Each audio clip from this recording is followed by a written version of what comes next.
தென்மேற்கு வங்கக்கடலில் உருவான காற்றழுத்த தாழ்வு பகுதி ஆழ்ந்த காற்றழுத்த தாழ்வு பகுதியாக வலுவடைந்தது. காற்றழுத்த தாழ்வு மண்டலமாக வலுப்பெற வாய்ப்பு உள்ளதாக வானிலை ஆய்வு மையம் தெரிவித்துள்ளது.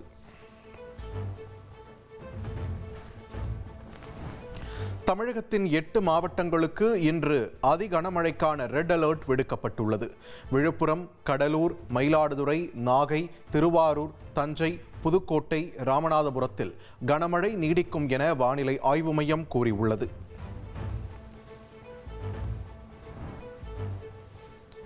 செங்கல்பட்டு, விழுப்புரம், கடலூர், மயிலாடுதுறை ஆகிய 4 மாவட்டங்களுக்கு நாளை ரெட் அலர்ட். சென்னை வானிலை ஆய்வு மையம் எச்சரிக்கை விடுத்துள்ளது. தென்மேற்கு வங்கக்கடல் பகுதியில் வலுவடைந்த ஆழ்ந்த காற்றழுத்த தாழ்வு பகுதி காற்றழுத்த தாழ்வு மண்டலமாக வலுப்பெற வாய்ப்பு. புயலாக மாறுமா என்பது நாளை தெரிய வரும் என தென்மண்டல வானிலை ஆய்வு மைய தலைவர் அமுதா தெரிவித்துள்ளார். சென்னைக்கு நாளை மிக கனமழைக்கான ஆரஞ்சு எச்சரிக்கை விடுக்கப்பட்டுள்ளதாக தென்மண்டல வானிலை மைய தலைவர் அமுதா தெரிவித்துள்ளார்.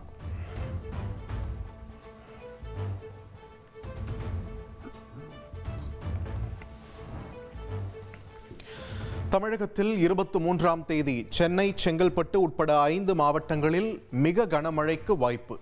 வேலூர், திருப்பத்தூர், திருவண்ணாமலை உட்பட 6 மாவட்டங்களில் கனமழைக்கு வாய்ப்புள்ளதாகவும் தெரிவித்துள்ளார்.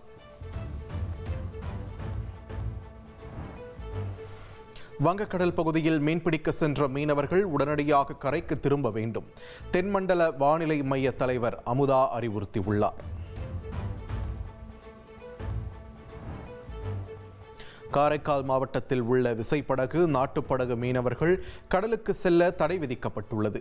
மீன்வளத்துறையின் அறிவிப்பால் படகுகள் துறைமுகத்தில் நிறுத்தி வைப்பு. தமிழகத்தில் ராமநாதபுரம் மாவட்டம் தங்கச்சி மடத்தில் அதிகபட்சமாக 17 சென்டிமீட்டர் மழை பதிவு. பாம்பனில் 15 சென்டிமீட்டரும், ஈரோடு மாவட்டம் வரட்டுப்பள்ளத்தில் 13 சென்டிமீட்டர் மழையும் பதிவாகியுள்ளது.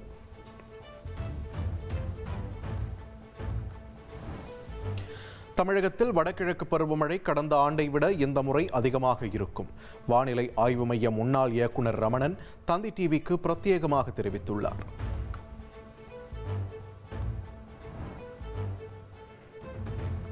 சென்னை புறநகரான போரூர், மதுரவாயல், வானகரம் உள்ளிட்ட இடங்களில் கனமழை கொட்டியது. ஐயப்பன் தாங்கல் சாலையில் 2 அடிக்கு மேல் தண்ணீர் தேங்கியது.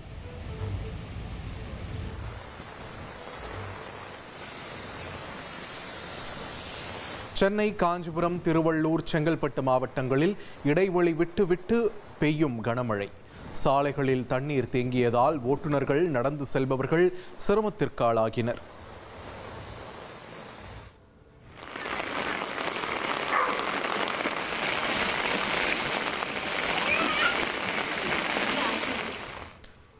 ராமநாதபுரம் மாவட்டம் மண்டபம் பகுதியில் கனமழையால் குடியிருப்புகளை சுற்றி குளம் போல் தேங்கிய தண்ணீர். குடையை பிடித்தபடி மொட்டை மாடியில் தஞ்சமடைந்துள்ள மீனவர்கள், அதிகாரிகள் நடவடிக்கை எடுக்க வலியுறுத்தினர். வடகிழக்கு பருவமழைக்கான முன்னேற்பாடுகள் குறித்து மாவட்ட ஆட்சியர்களுடன் முதலமைச்சர் மு.க.ஸ்டாலின் ஆலோசனை நடத்தினார். முகாம்களை தயார் நிலையில் வைக்கவும், உணவு, குடிநீர், மருத்துவ வசதிகளை ஏற்பாடு செய்திடவும் அதிகாரிகளுக்கு அறிவுறுத்தினார்.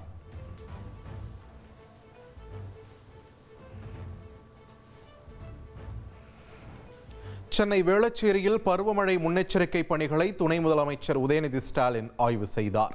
தண்ணீர் தேங்குவது தொடர்பாக புகார் வந்தால் உடனடி நடவடிக்கை எடுக்கப்படும் என்றும் உறுதியளித்தார்.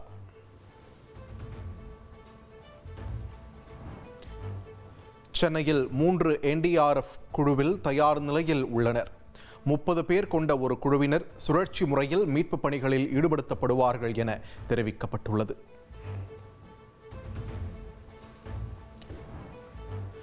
சென்னை கீழ்கட்டளை, நாராயணபுரம் ஏரிகளில் இருந்து நீர் வெளியேற்றப்படுகிறது. பருவமழை முன்னெச்சரிக்கை நடவடிக்கை எடுக்கப்பட்டுள்ளது.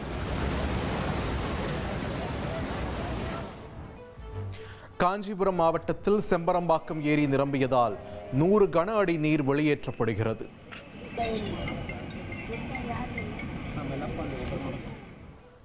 வடகிழக்கு பருவமழையை ஒட்டி பொதுமக்களுக்கு தமிழ்நாடு மின்வாரியம் சில அறிவுறுத்தல்களை வழங்கியுள்ளது. மின் சாதனங்களுக்கு அருகே தேங்கியிருக்கும் நீரில் செல்ல வேண்டாம் என கேட்டுக்கொண்டுள்ளது. புதுக்கோட்டை, கடலூர் மாவட்டங்களுக்கு ரெட் அலர்ட் விடுக்கப்பட்டுள்ள நிலையில் மக்கள் பாதுகாப்பாக இருக்குமாறு SMS அனுப்பப்படுகிறது.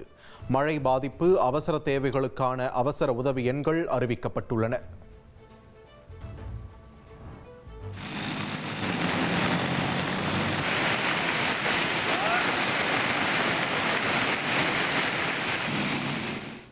புதுச்சேரியில் விட்டுவிட்டு பெய்த மழையால் சாலையில் பெருக்கெடுத்து ஓடிய தண்ணீர்.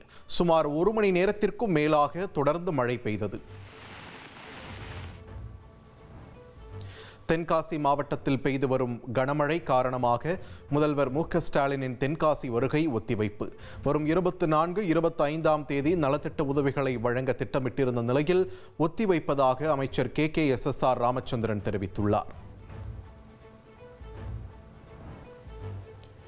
சென்னையில் ஆபரண தங்கத்தின் விலை இன்று 640 ரூபாய் அதிகரித்துள்ளது. காலையில் 2080 ரூபாய் உயர்ந்த நிலையில் மாலையில் 1440 ரூபாய் குறைந்து 96,000 ரூபாய்க்கு விற்பனையாகிறது.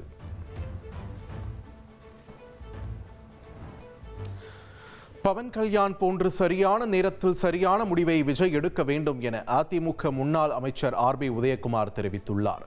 திமுக ஆட்சிக்கு வந்தால் தமிழகத்தை மட்டுமல்ல தாவேக்காவை ஆண்டவனால் கூட காப்பாற்ற முடியாது என்றும் கூறியுள்ளார். தீபாவளிக்காக சொந்த ஊர்களுக்கு சென்றிருந்த மக்கள் சென்னை திரும்ப தொடங்கியுள்ளனர். நள்ளிரவு 12 மணி முதல் சுமார் 16,800 வாகனங்கள் விக்கிரவாண்டி சுங்கச்சாவடியை கடந்துள்ளன. தீபாவளி பண்டிகையை ஒட்டி நாடு முழுவதும் 5,40,000 கோடி ரூபாய்க்கு வர்த்தகம் நடந்துள்ளது. தங்கம், பட்டாசு, ஆடைகள், இனிப்பு, கார வகைகள் விற்பனை கடந்த ஆண்டை விட அதிகம் என்று வணிகர்கள் சங்க கூட்டமைப்பு தெரிவித்துள்ளது. தீபாவளி கொண்டாட்டம் முடிந்த நிலையில் சென்னையில் 151 டன் பட்டாசு கழிவுகள் அகற்றப்பட்டுள்ளன. அதிகபட்சமாக தண்டையார்பேட்டை மண்டலத்தில் 17.33 டன் பட்டாசு கழிவுகள் சேகரிக்கப்பட்டுள்ளது. சீனாவில் இருந்து குஜராத்தில் சட்டவிரோதமாக இறக்குமதி செய்யப்பட்ட 4,82,00,000 ரூபாய் மதிப்புள்ள பட்டாசுகள் பறிமுதல். துணிகளுக்கு அடியில் மறைத்து வைத்து கடத்தப்பட்டதை வருவாய் புலனாய்வுத்துறை கண்டுபிடித்து விசாரித்து வருகிறது.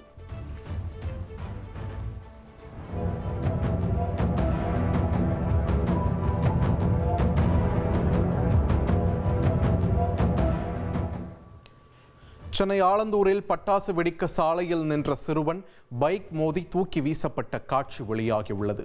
தலையில் பலத்த காயமடைந்த சிறுவனும் மது போதையில் விபத்தை ஏற்படுத்திய இளைஞரும் மருத்துவமனையில் சிகிச்சை பெற்று வருகின்றனர். திருச்செந்தூர் முருகன் கோவிலில் கந்தசஷ்டி திருவிழா அக்டோபர் 22ஆம் தேதி தொடங்குகிறது. சுமார் 4,000 போலீசார் பாதுகாப்பு பணியில் ஈடுபட உள்ளனர்.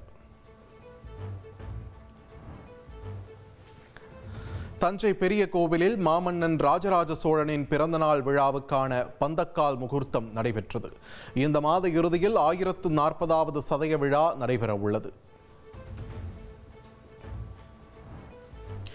பெங்களூரு ஹோசூர் இடையிலான மெட்ரோ ரயில் சேவை தொழில்நுட்ப ரீதியில் சாத்தியம் இல்லை. வெவ்வேறு எலக்ட்ரிக்கல் பவர் சிஸ்டம்கள் உள்ளதால் செயல்படுத்துவது சிரமம் என்று பெங்களூரு மெட்ரோ ரயில் நிறுவனம் தெரிவித்துள்ளது. இஸ்லாம் மதம் குழந்தை தத்தெடுப்பை அனுமதிக்கவில்லை என மதுரையைச் சேர்ந்த தம்பதி தொடர்ந்த வழக்கு. கிறிஸ்தவம், இஸ்லாம் மதங்களைச் சேர்ந்தவர்கள் சிறார் நீதி சட்டத்தின் கீழ் குழந்தைகளை தத்தெடுக்கலாம் என மெட்ராஸ் உயர்நீதிமன்ற மதுரை அமர்வு உத்தரவிட்டுள்ளது.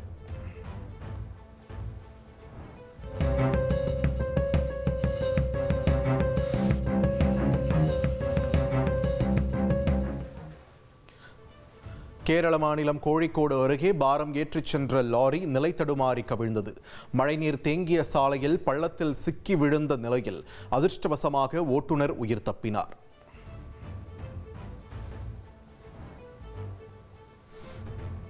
அமெரிக்க துணை அதிபர் JD வான்ஸ் இஸ்ரேல் சென்றுள்ளார்.